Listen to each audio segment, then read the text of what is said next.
Hi, Shashi.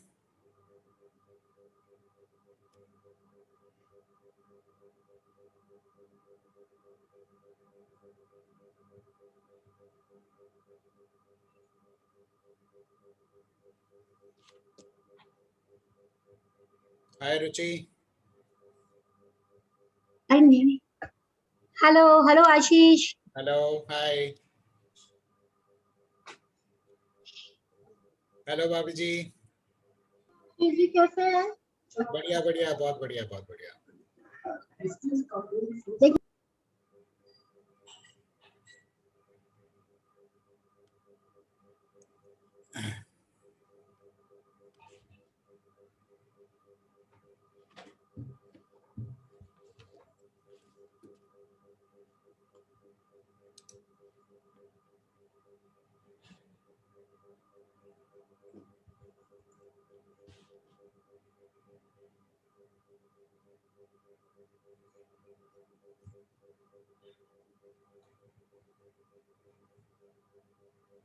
1 more minute, Ram.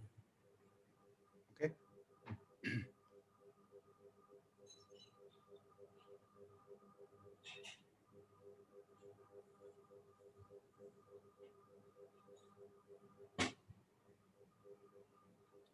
We are going to go live. Yay!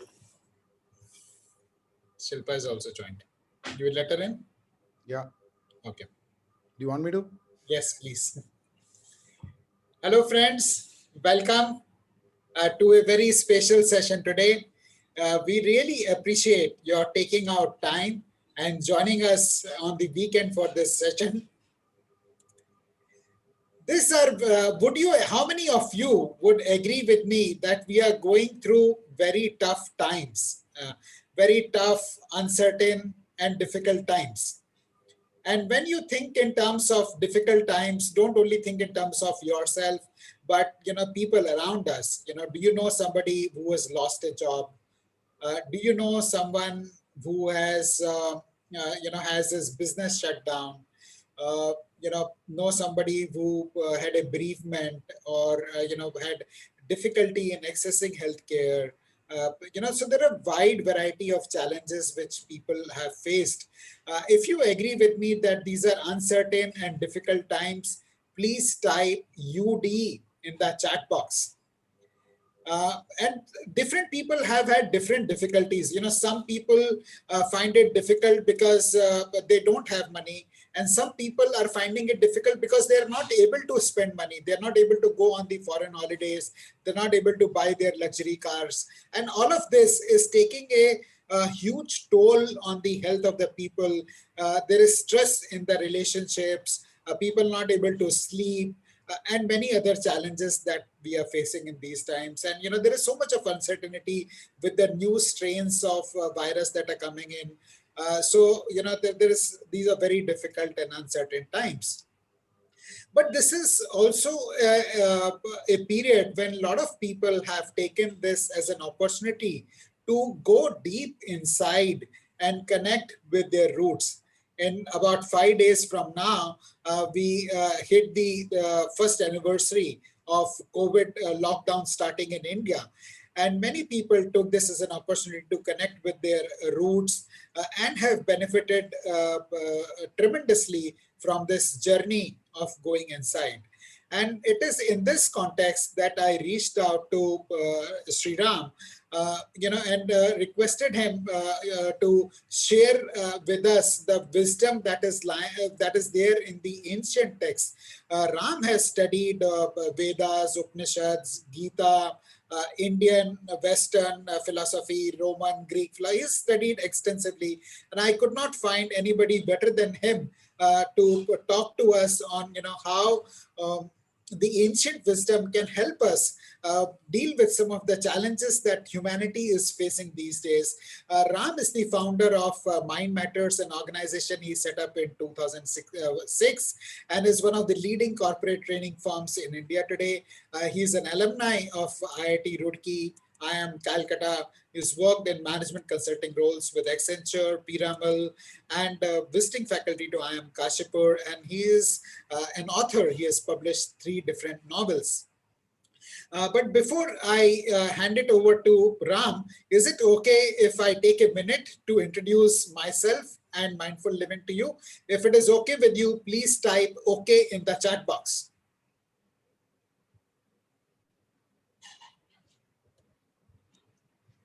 Thank you. And friends, my name is Ashish Kumar. I set up Mindful Living in 2018 with a mission to reach out to 1 million working professionals and help them lead healthier, happier, and wealthier lives. Since our launch, we have conducted over 175 sessions for leading organizations in India, which include the Tata Group, IBM, L&T, insurance sector, SDFC Life, Kotak Life, Times of India, Swiggy, EXL, a wide variety of organizations, and help their employees deal with issues like stress, emotional regulation, teamwork, collaboration, leadership, etc. On a wide variety of topics, we have conducted these sessions. Mindful Living Community is our initiative to spread the awareness about living mindfully, and we conduct complimentary sessions every Saturday, and the session today is a part of that series. And with that, I now invite Sriram to take over and take the session forward. Welcome to you, Sriram. Thank you, Ashish. Just give me a second while I share Yeah. my screen on.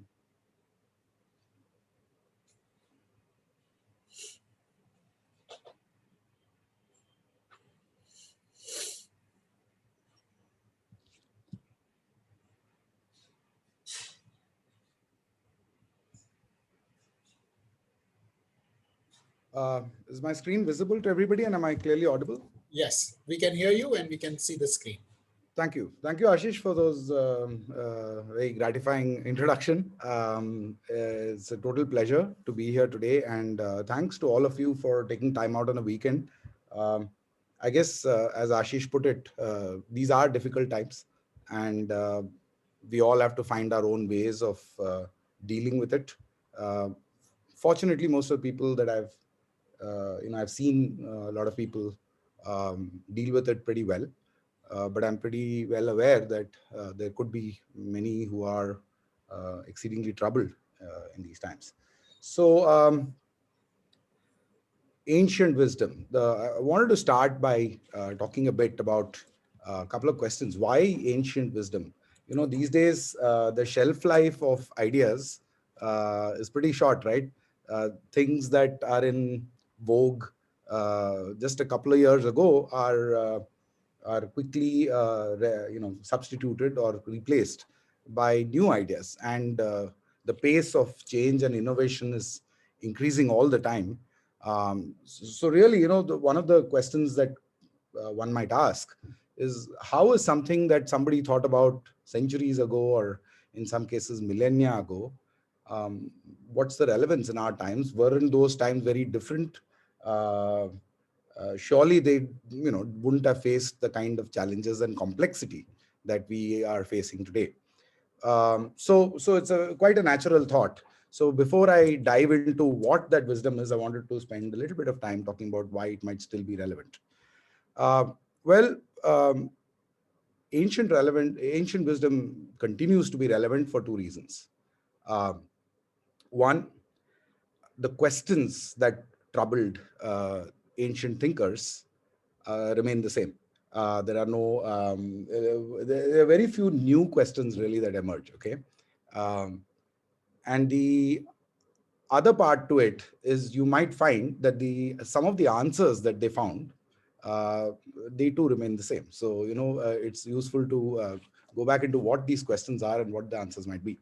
So thinkers across the world, across time, philosophers, they have concerned themselves with a few questions that remain age old and relevant, right?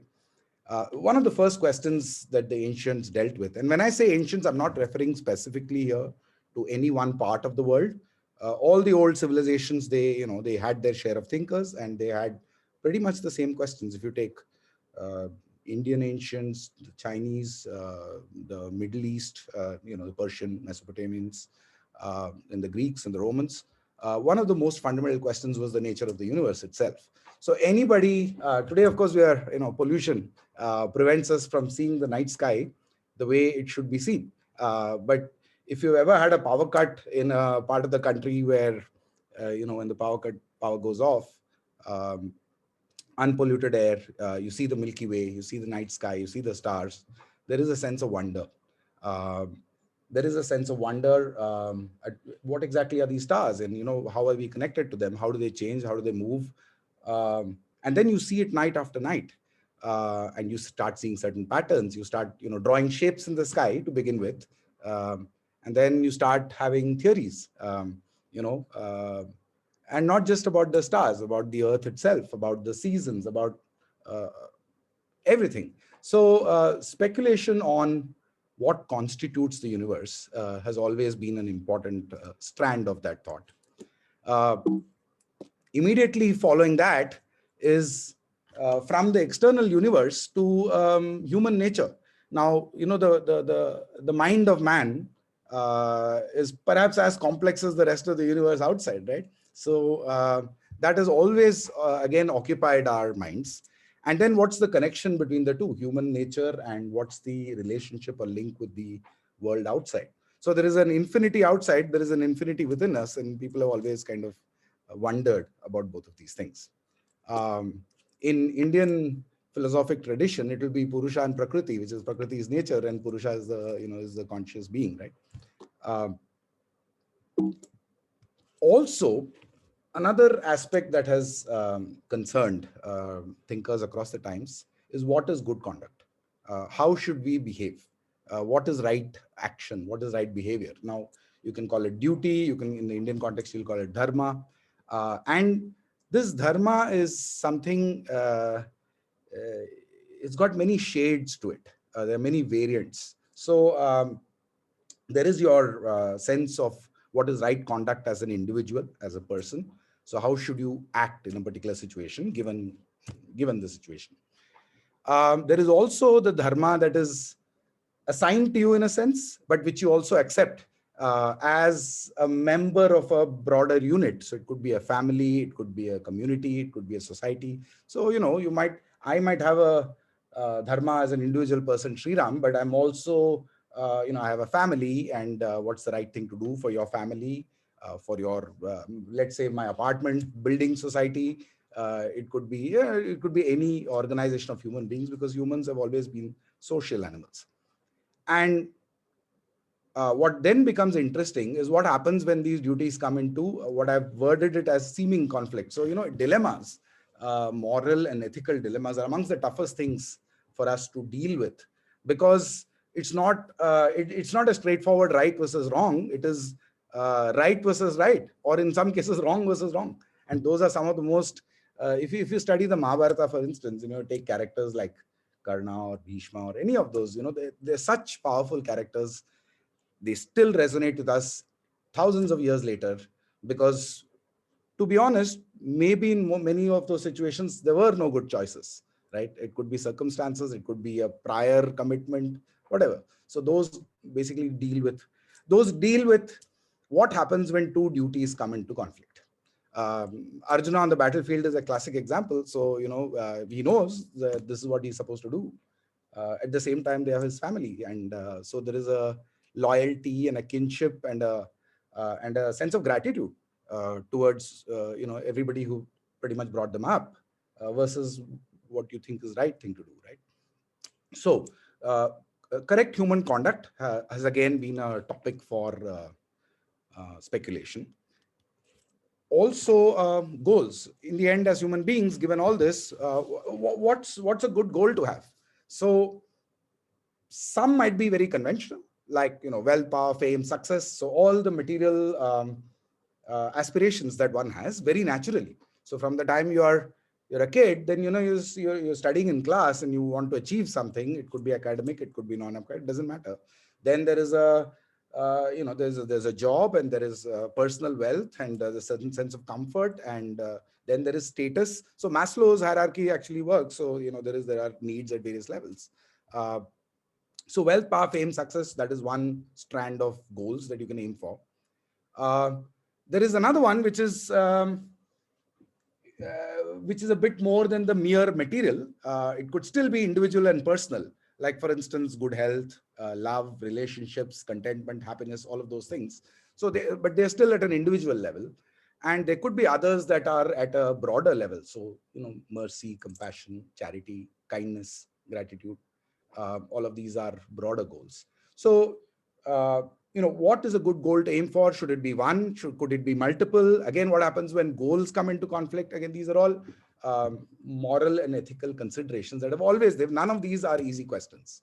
And that is why the greatest thinkers across the ages have, really struggled to come to terms with this, to try and express what is their view on what is right and wrong, or what is desirable, let's say.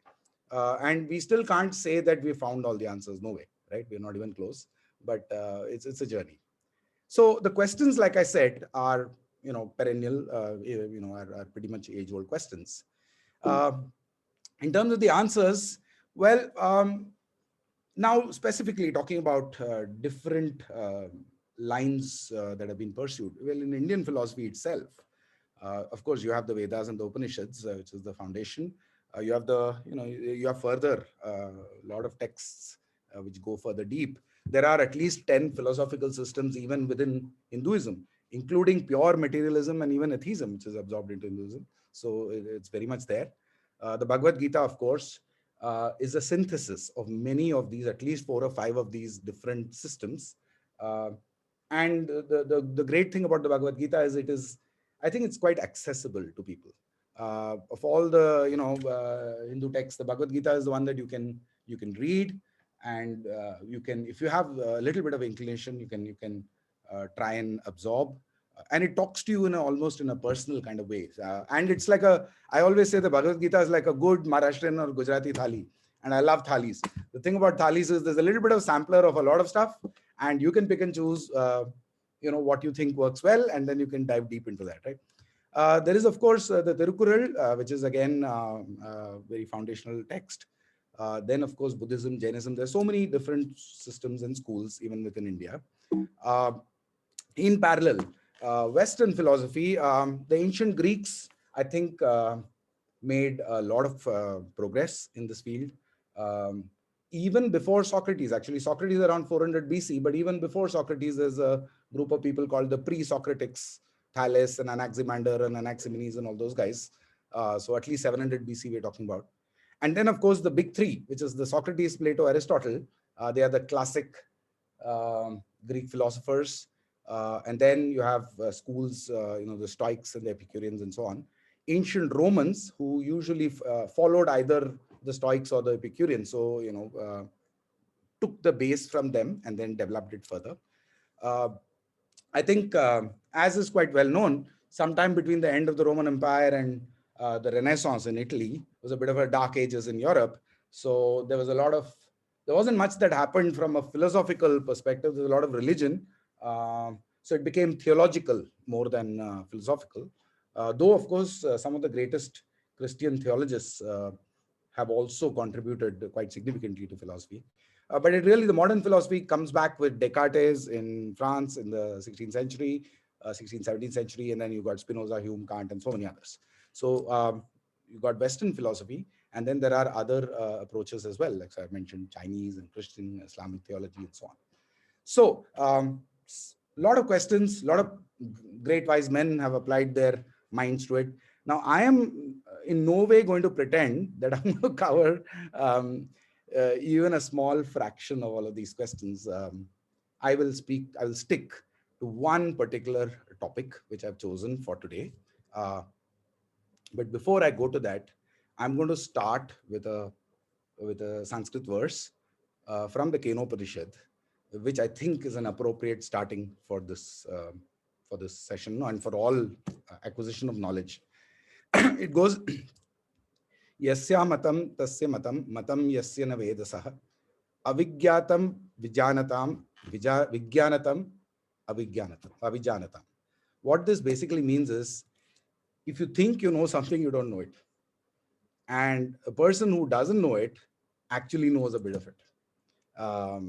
So the minute you say, I know something, that itself is a bit of a loop out there. Okay. In a way, this basically cautions us not to get too cocky, not to get too taken up saying, hey, you know what, I've cracked this, right? In this matter, in this subject, there is no such thing as having cracked anything. It is a journey. Over time, you may be a little more confident about some things. Okay. But fundamentally, the known is finite, the unknown is infinite. We are dealing with the infinite out here.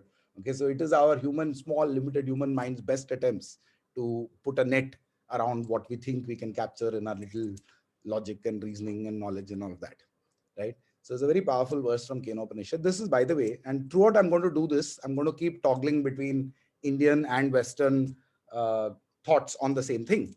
So Bertrand Russell, the famous English mathematician and philosopher of the 20th century, put it in a way that I think hits it in a more direct, everyday kind of manner. And what he said was, the whole problem of the world is that fools and fanatics are always so certain of themselves, and wiser people are so full of doubts. So here the point is, we see this all around us in a lot of debates and arguments on social media and so on. It's very difficult to argue rationally with someone who's not who's not being fully rational. It's a bit like playing. It's a bit like you're trying to play chess with uh, a guy, and you're trying to play chess. The other person's playing carom, and you know who's going to win that battle, right? You're not going to win it for sure. So I think we should always retain a sense of knowledge is provisional, yeah, and we are always building on something, and we hope that the foundation is strong. But I think the moment you start saying this is it, I know it inside out, that's when you're likely to get into trouble. If you've followed me so far, if you can just put an okay on your chat window before I proceed, because on this base, I'm going to start with what is the one point on which I'm going to talk to you about for next 20 minutes or so.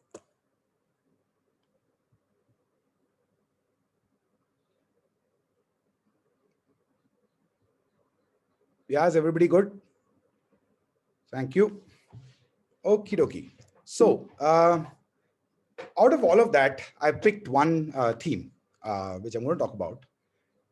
And that theme is that of self-control, or what would be called equanimity, the ability to retain balance and poise. Now, this topic of self-control, which is really self-control, is self-control in your outward behavior. And if you want to control outward behavior, then the thing that really has to be controlled is our brains, our minds, right? So if you have to, unless you control your mind, you can't control your behavior. So self-control means exercising that sense of control over your mind. I'm going to begin with a concept in the Bhagavad Gita. In chapter 2, the Bhagavad Gita, by the way, has more than one section or chapter devoted to this single topic.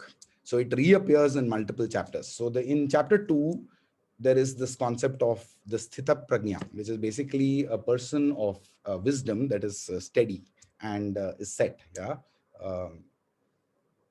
So it's referred to as the sthita prajna in chapter 2. There is also a reference to someone called a tattva darshi in chapter 2. Somebody who can see. Darshi is, of course, to see. Tattva is the core element. Somebody who can transcend those, who can go and see what's at the root in a way. So tattva darshi and sthita prajna in chapter 2. In chapter 12, which is the chapter on bhakti, it's a chapter on, bhakti yoga. There is a discussion on who is the ideal bhakta. And interestingly enough, the ideal, and this is Sri Krishna talking. So he says, X, Y, Z, according to me, is the ideal bhakta. Now, the ideal bhakta is not somebody running around holding saffron flags or doing prayers 10 times a day. Turns out, the ideal bhakta is someone who is basically a sthita prajna. It's got very similar properties. And in chapter 16, there is a reference to where there's a discussion of somebody called a Trigunatita. So somebody, three gunas, and Atita. So somebody who's gone beyond the three gunas. And so the Bhagavad Gita has in several parts the same discussion or similar discussion on self-control. I'm going to use only the Sthita Prajna, which is referred to in chapter 2. And there are many common linkages across these three. So those of you who are interested, who can, you can check out all of them, right? So Arjuna at one point asks Krishna, I'm going to read it out. Sthita pragyasya ka bhasha samadhistasya keshava. Sthitadihi kim prabhashet kimasit vrajet kim. So Sthita pragyasya ka bhasha. So Arjuna is saying, what is the definition of who is a Sthita pragya, right? Sthitadihi kim prabhashet. How does he speak? Kim asit. How does he sit? Vrajet kim, how does he walk? So, in a way, asking, okay, how does that person behave, right? Whoever is a Sthita Prajna. So this is the question posed by Arjuna to Krishna. And Krishna's answer is as follows. And this is a very powerful verse, 256, yeah? It says, Dukkheshu anudvigmanaha, sukheshu vigatasprihaha, vita raga bhayak krodaha, sitadir muniruchyate. So let's break this up and see what it says.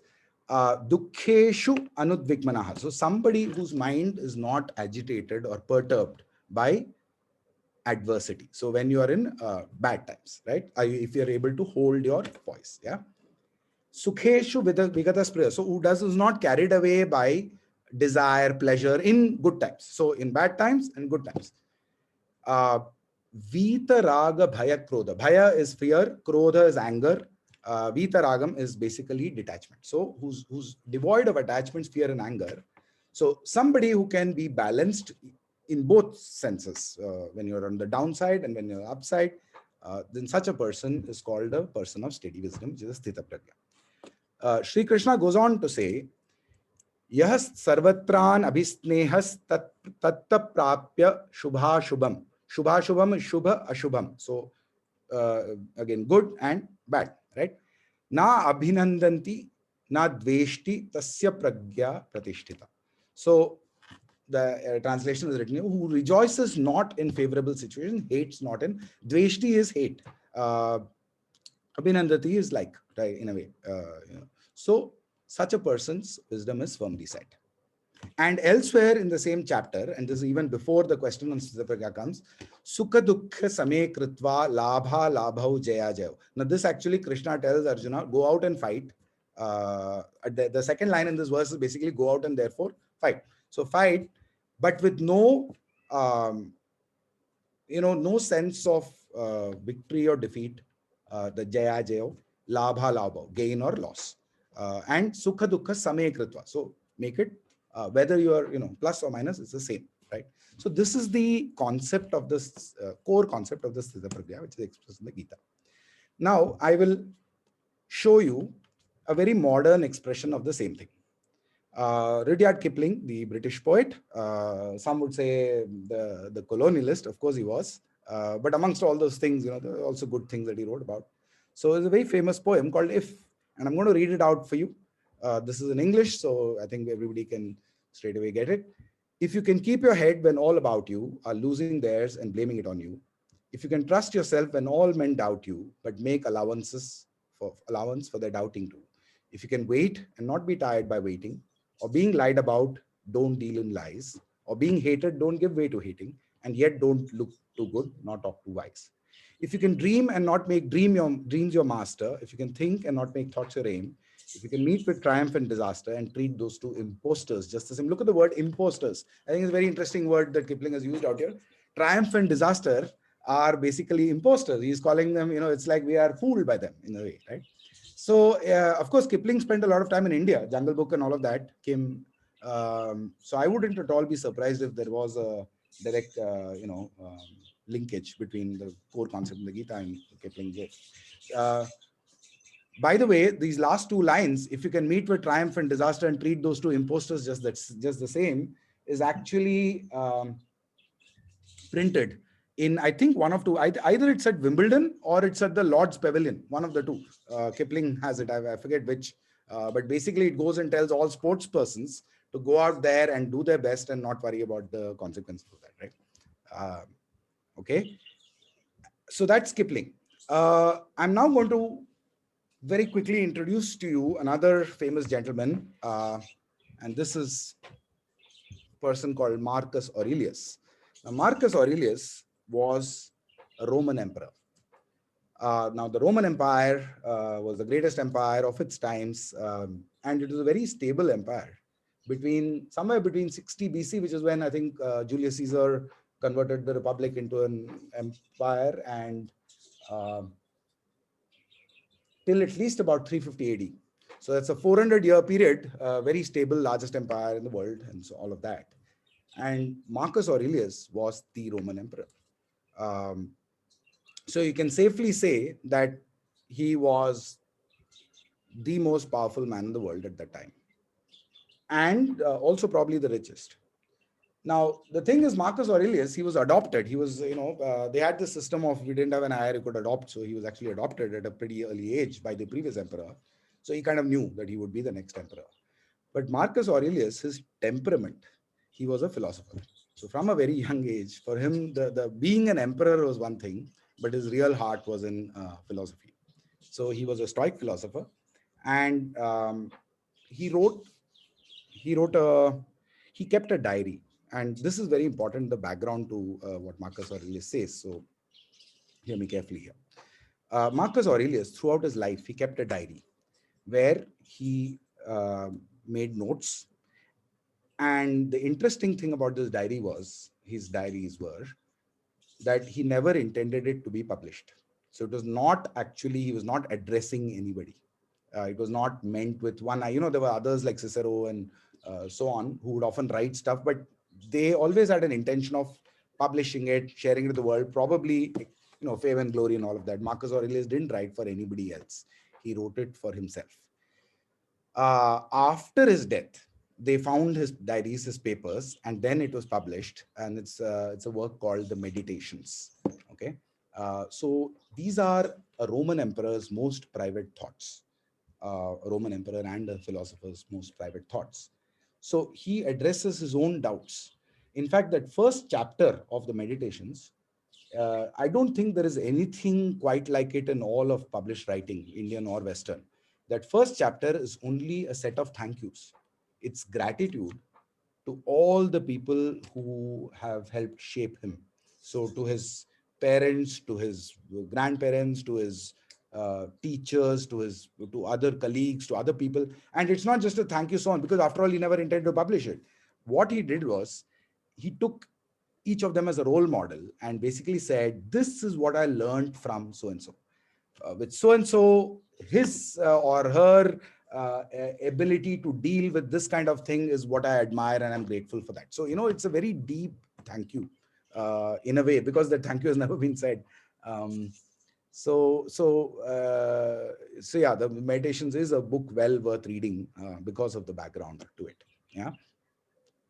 Even other than the fact that it is a great book, the background, I think, makes it better. Okay, let's see what Marcus Aurelius has to say on this concept of self-control and the equivalent of the Sthita Prajna and the if that we have seen. These are just some selected quotations I've taken. There are many chapters. There are 12 chapters in all. There are more than 700, I think, individual bits. So I've taken some of the most relevant and powerful bits. So one of the things that Marcus Aurelius says is, the more we value things outside our control, the less control we have. So there is always stuff that we can control. There's always stuff outside.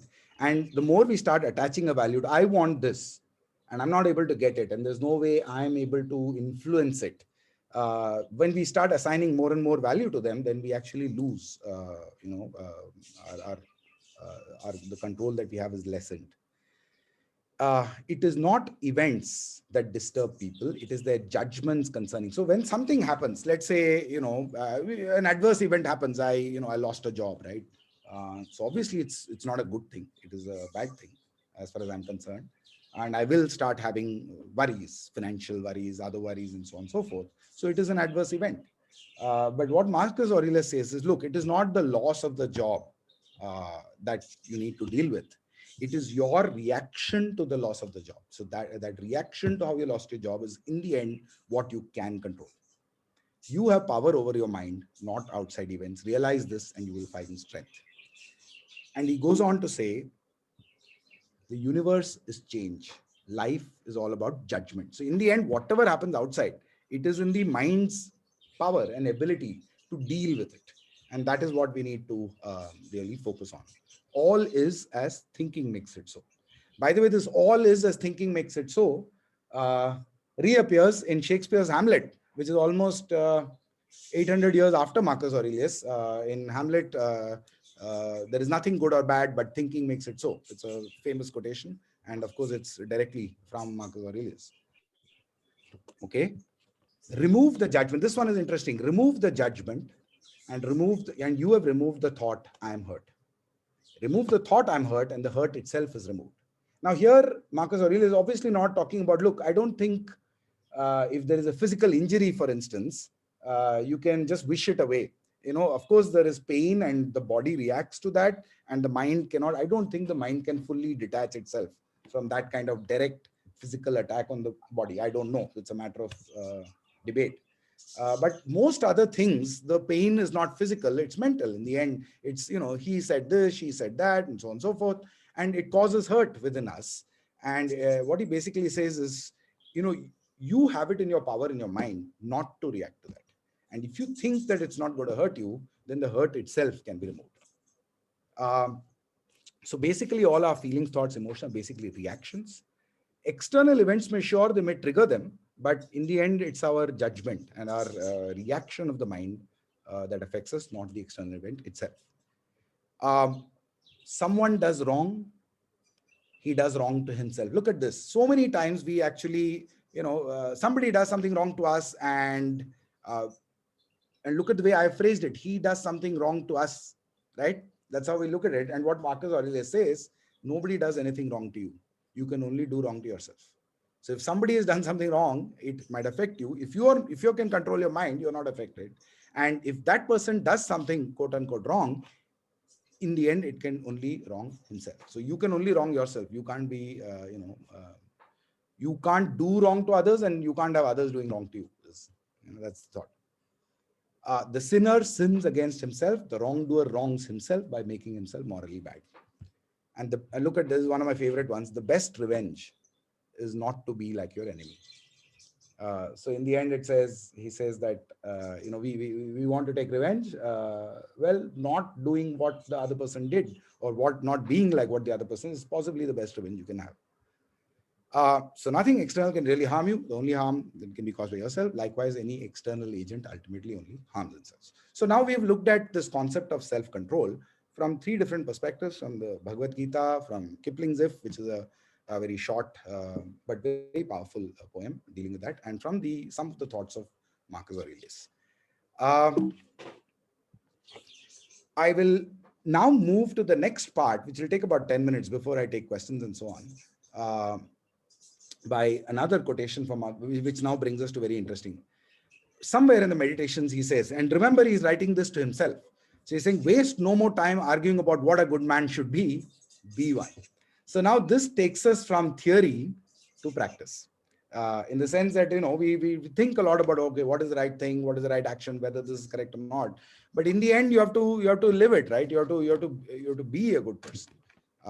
Now, this concept of sthita prajna or self-control is great. Okay, we understood it, fine. But the question is how? How does one go about attaining this ideal? Is it even possible?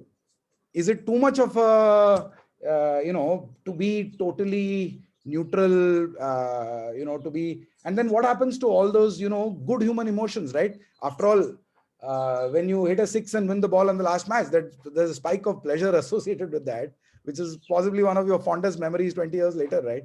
So obviously, are we saying then that, we should not react, or we should not, or the equivalent, I mean, on the pleasure side, on the pain side, right? So is that, is it practical given our current circumstances? Does it mean we stop trying to progress? Now, this is another interesting counter line of thought, because I think it was Bernard Shaw, who the Irish playwright and a very sharp observer of human nature, he actually, I think he said something like, all progress depends on the unreasonable person. So, this whole Sthita Prajna, Stoicism and all of that basically says, look, things might happen, you adjust to it and don't react and control your mind.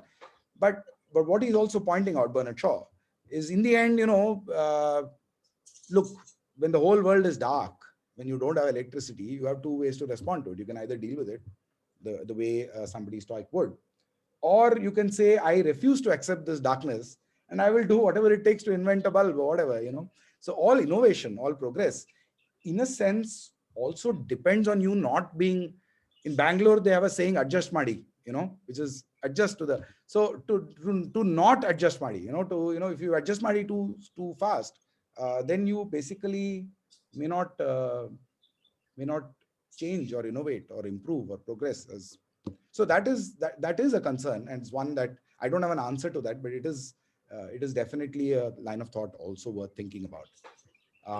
So these questions, these are practical questions. While that ideal is there, how does one actually go about it? Now let's see again. Let's go back to our ancient thinkers across India and the West and see whether they have any suggestions for how do we actually practically attain this ideal. Okay, so the Bhagavad Gita again does realize that, look, it's not going to be easy, right? It's definitely not easy. So there is, at one point, Arjuna again puts up his hands and he asks Krishna, he says, Chanchalam hi mana Krishna pramati balavadridam tasyaham nigraham manye vaireva sudushkaram. This basically says, Chanchalam hi mana Krishna. So that's Chanchal. So it's fickle, right? It's powerful. It's obstinate. Dridam. Dridam is, being stuck here. Is obstinate, right? Vayoriva. So as difficult as controlling the Vayu, right? So as difficult controlling the mind is as difficult as controlling the wind itself. So Arjuna does point that out. And Krishna agrees. Asamshayam mahabaho mano durnigraham chalam. Abhyasena tu kaunte vairagyena cha grihite. So Krishna agrees that it's not an easy thing to control the mind. Abhyasena, by practice, and vairagyena, detachment, it can be controlled. This is what Krishna says, that look, it can be done, but it needs effort, needs practice, and it needs a sense of detachment.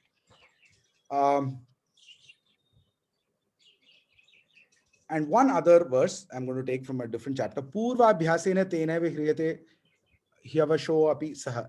This is a good line because it says there is no efforts in this direction that are wasted. So at one point Arjuna says, what if I develop it to a point and then leave it? Will my efforts be useless? And Krishna says, no, whatever you do to try and control this, jitna bhi karoge, right? That remains with you, and there is a positive movement, which is a good thing for you. So there's no waste here. There's nothing that you can say I wasted it. It does bear fruit to some degree, right? The Gita, of course, throughout the Gita there are different paths. So again, there's jnana, yoga, karma, bhakti, and so on. All these paths are that ideal of detachment and that ideal of self-control and so on.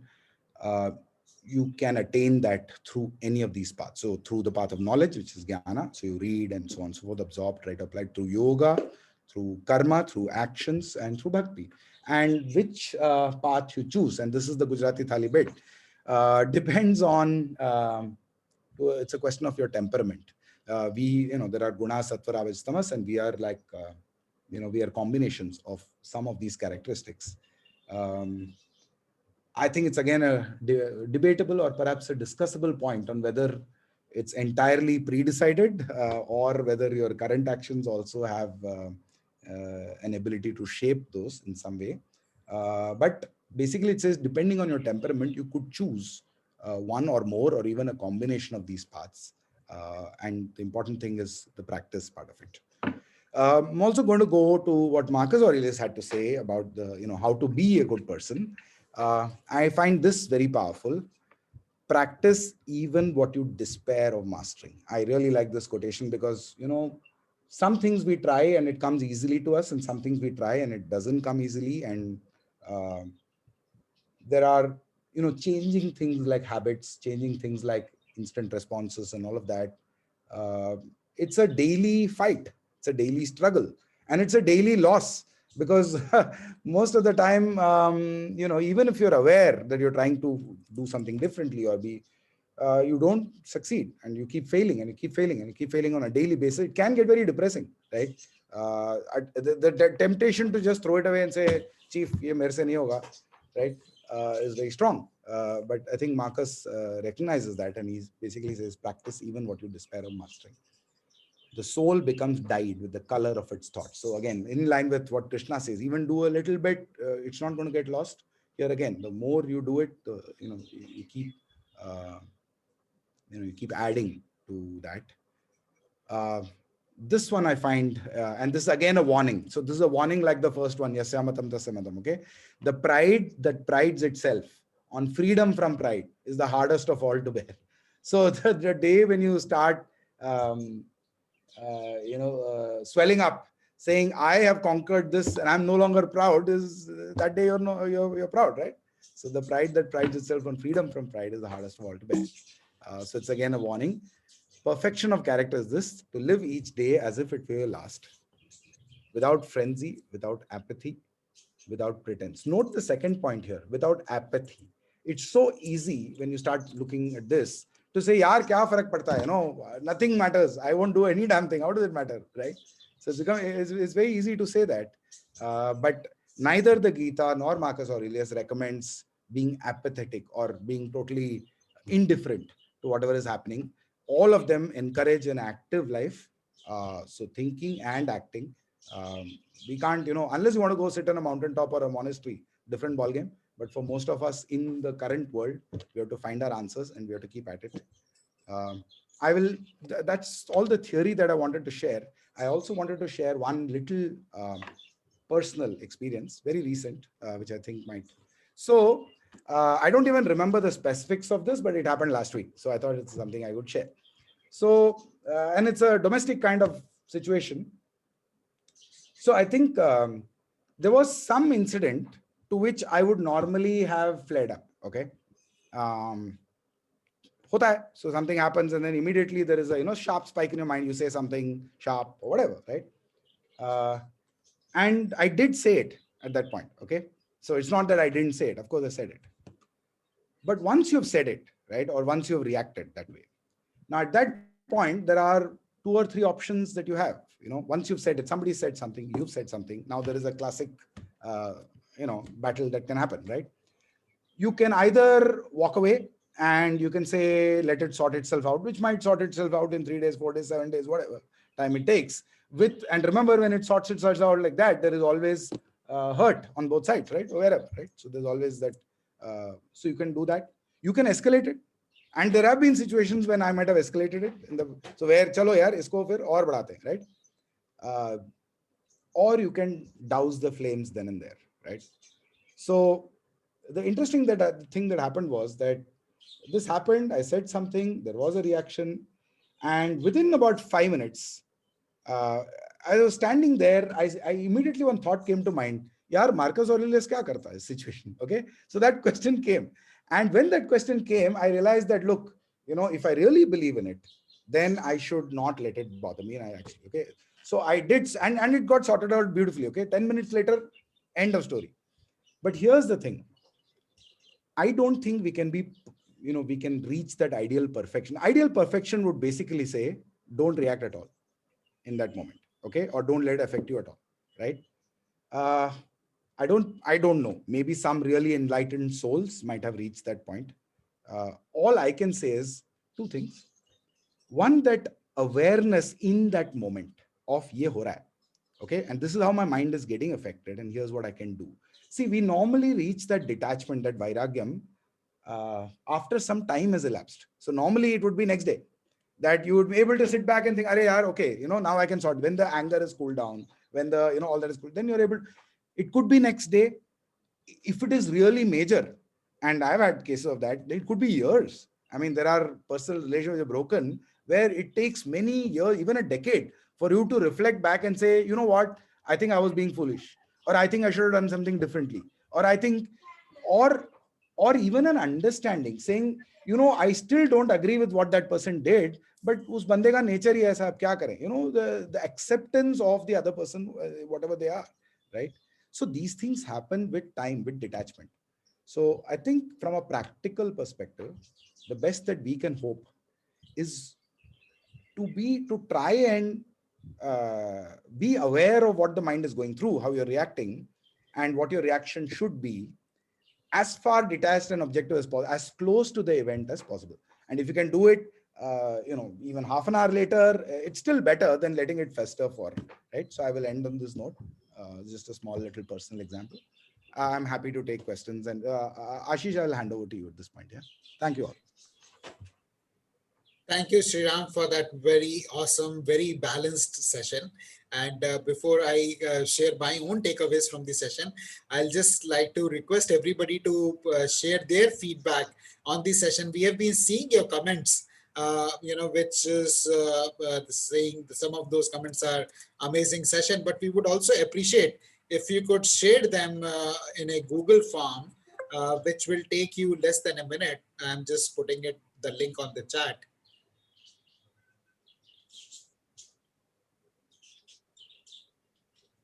Please take a, not this one.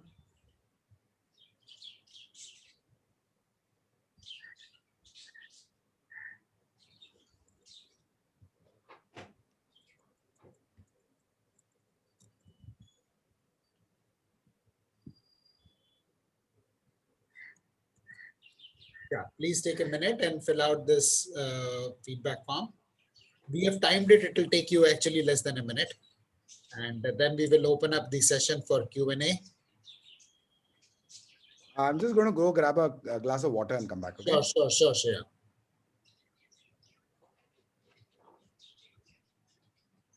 And once you have submitted the feedback form, please type FD in the chat box so that we know you have submitted the feedback.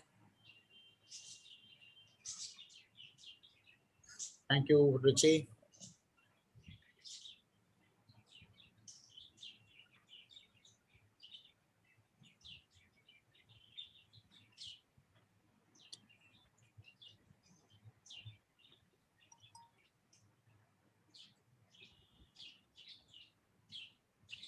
Thank you, Suresh. Really appreciate the feedback.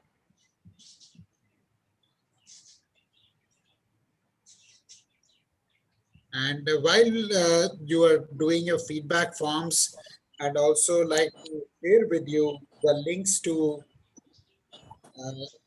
social media. Some of you have requested for a recording of this session.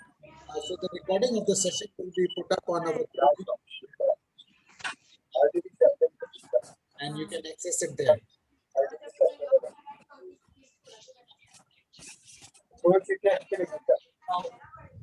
I'll request everybody to put themselves on mute. And now we will open up the session for question and answers. You could either unmute yourself and ask the question directly to Sriram, or you could type your question in the chat and we'll be happy to take it. Either way works.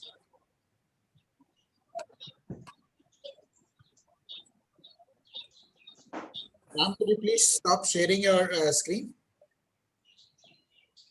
I think I stopped it. Okay. Yeah. Can you check? I think it's your screen that's shared. Okay. Yeah, got it.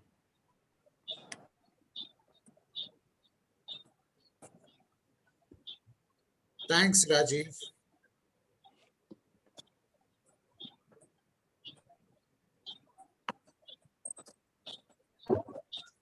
Any questions, comments?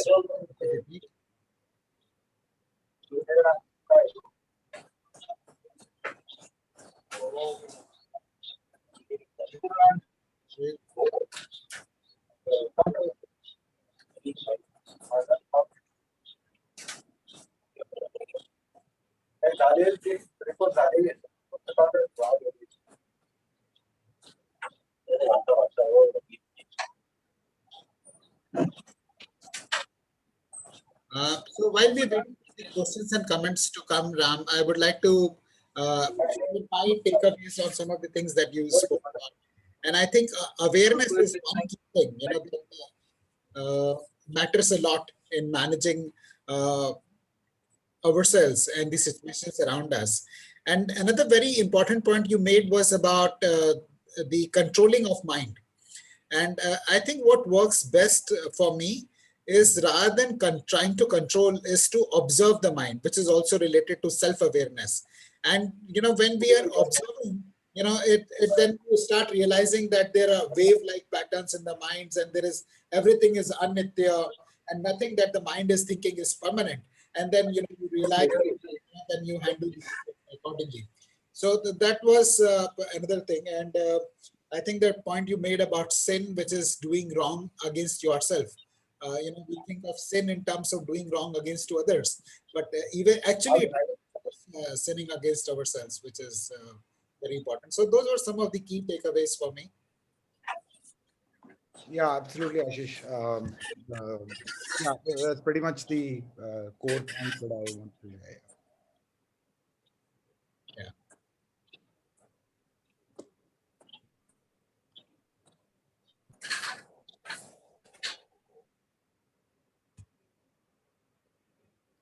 Okay. I think there are a couple of questions in the chat, isn't it?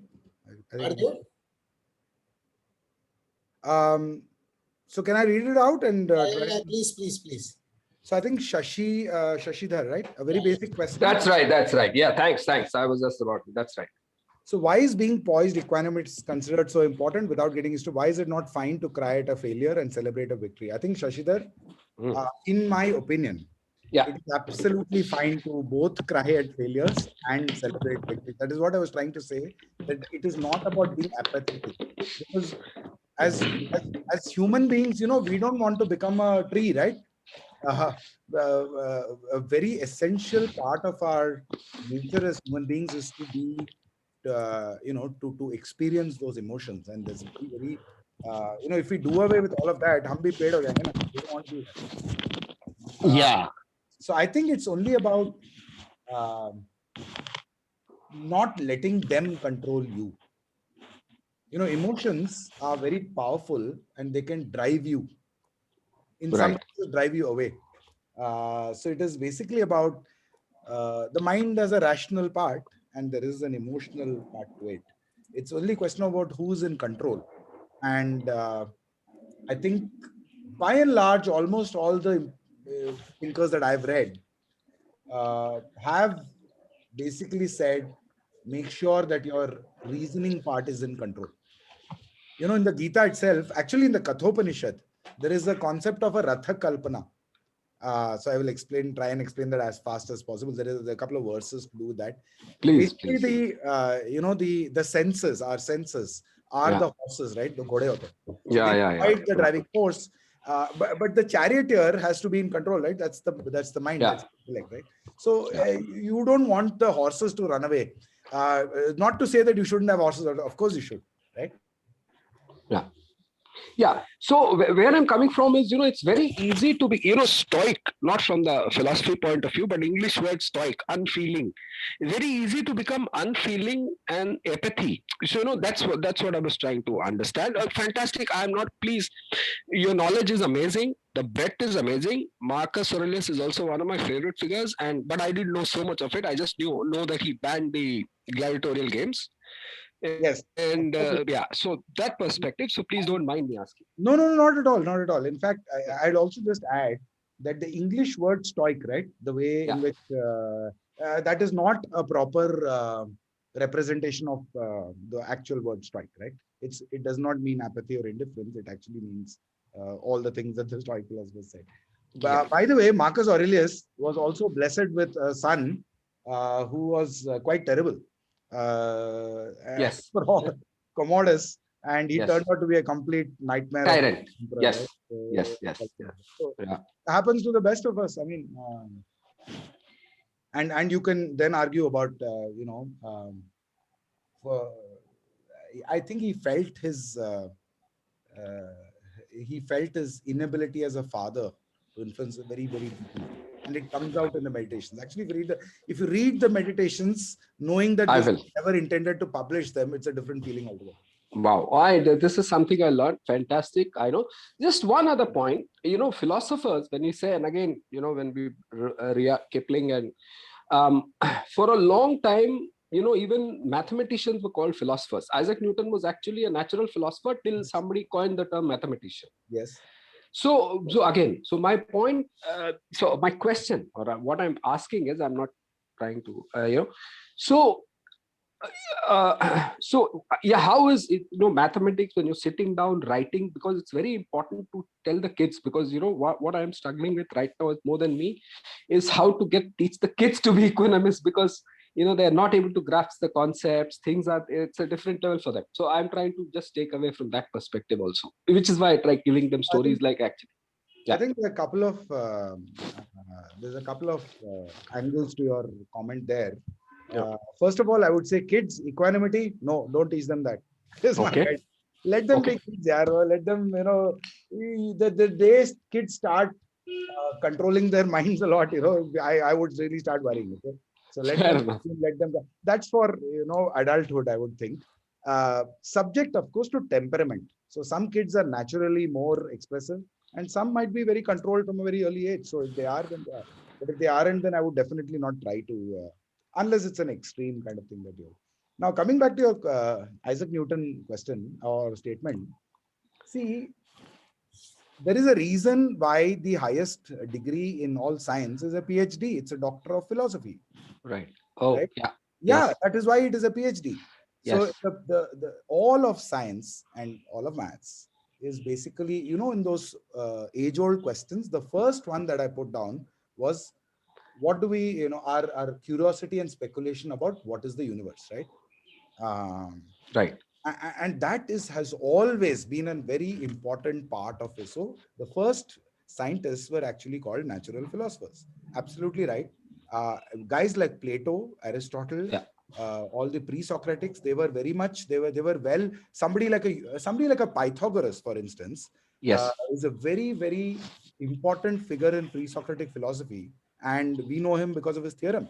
Yes. Somebody like Euclid is again same. So the Greeks were like that. Even in India, the same. If you take Aryabhatta or Varamiha, all of those guys, they were not just astronomers. They were also, they would have contributed to other areas of philosophical. Even coming to modern times, forget Newton. Descartes is the founder of modern philosophy. Cogito ergo sum is Descartes, Yes. and Yes. we know Descartes through the Cartesian system, which Yeah. is your x-axis and y-axis. Right. So, Exactly. Yeah. so this Bertrand Russell won the Nobel Prize in mathematics. Yes. Yes. So, science and philosophy are not at all. I will put it like this. I just mentioned in passing that the known is finite, the unknown is infinite. That is correct. Absolutely. That is correct. Now, science deals mostly with things which are, so there is, at any point, there's a boundary of what we think we know. Okay. And science always tries to work within that boundary. Having said that, it always keeps trying to push that envelope as far out as it can, because it's always Okay. trying to reclaim more of unknown ground into the known. Okay.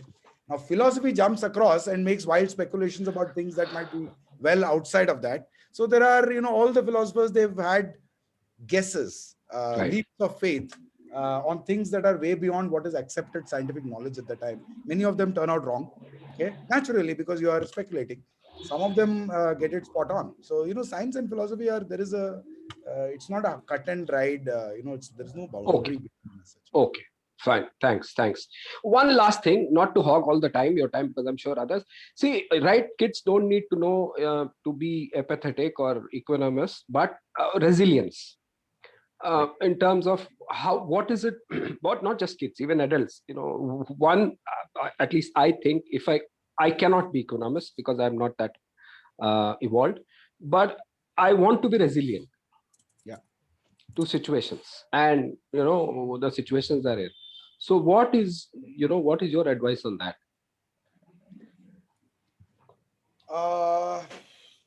Being resilient is a very underrated quality and a very important one. My sons were both tennis players. My older one was national level, son was a state, second was state level. Okay. Yeah. In those tennis tournaments and matches, we learned a lot, man. Okay. So talent is one thing, right? Talent takes you a very long way, right? But there is also hard work and determination, ability to absorb defeats and learn from that. And sometimes when nothing is going, to go and blast an opponent out on a day when everything is falling in place is one thing. Okay. Right. To Right. just grit it out when things are not working your way and somehow Right. hang in there and pull it off is a different feeling altogether. Okay.